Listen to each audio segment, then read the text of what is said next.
Hello, everyone. My name is Ricardo Guerrero.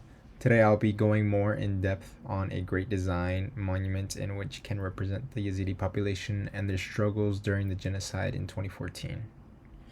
As mentioned in previous episodes, the Yazidi genocide was a travesty that started back in August of 2014 with the persecution of ISIS and their goals of an inhumane ethnic cleansing. Through the several year span of the genocide, over 5,000 Yazidi were killed, along with another 400,000 victims of the genocide being displaced from their homes, forced to evacuate and seek safety elsewhere. Not only that, but the number of estimated kidnappings through the Sinjar massacre alone was 6,800, with many of these victims found not to this day. Although the genocide itself has ended in 2019, the effects can still be felt by the Yazidi to this day, as Sinjar remains a dilapidated ghost town. However, the Yazidi have been able to bounce back for humanitarian liberty and safety, with the help of the Peshmerga militant forces returning in aid of the Yazidi, along with supplies and refuge from foreign contributors such as the US, Germany, Kurdistan, Australia, etc. Still, the genocide has changed the lives of many Yazidi forever. This is explicitly shown in the DW documentary of a specific family that lived up Mount Sinjar during the aftermath of the genocide. The video tells the story of a Yazidi family from Sinjar who had suffered greatly from the genocide. The mother of the family, Kocher, along with father Mahmoud, reflect on their experiences of the genocide, stating how they had to leave their home in an instant, leaving nearly everything back home in order to flee up the mountains in Sinjar. Through this and up to 2018, the family lived up in the mountains, where their only source of income is through their goat herd and produce, yogurt, cheese, milk, etc. With them, their 5 youngest children reside with them, with 3 of their oldest children still missing. Through the mountains, the Yazidi have learned how to live off the road, and through their struggles form communities with other Yazidi who have lost family through the genocide. In the interview, Kocher often mentions her life without her oldest children, stating, "I can't think of anything else. I'll be working on something, leave it for a moment, and I'll forget all about it. It's awful. Sometimes I'll be cooking something on the stove and let it burn. I'm just not normal on the head anymore." Keep in mind that the documentary was filmed in 2018, so the circumstances may have changed for this family.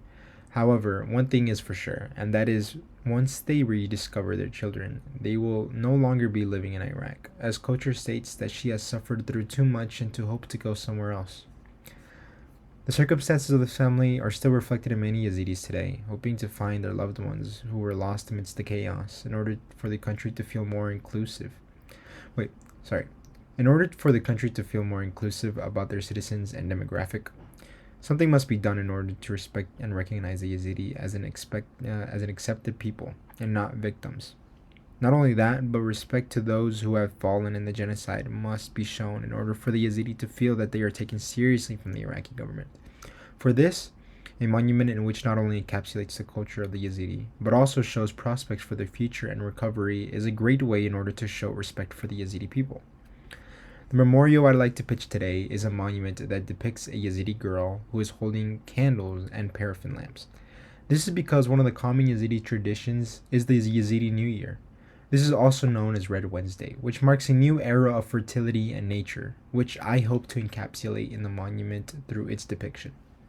Furthermore, the reason that the Yazidi is a young girl is because that they were the ones who were most traumatized by the event. Many young girls were either killed, raped, taken into slavery, or sold into marriages. The young girl in the monument would be bowing her head down, showcasing purity and innocence for the Yazidi. Behind the girl, 2 peacock wings can be seen sprouting behind her, which represents the peacock angel. The peacock angel in the Yazidi faith is the chief of the archangels, who was commissioned by God with the surveillance of the world, and in particular with the protection of the Yazidi. Depicting these wings on the monument aims to represent that sense of security for the Yazidi. Furthermore, the wings can also represent the 5,000 Yazidi who have fallen due to the genocide, due to the fact that deceased people are often depicted with wings in society, showing that they have ascended to heaven.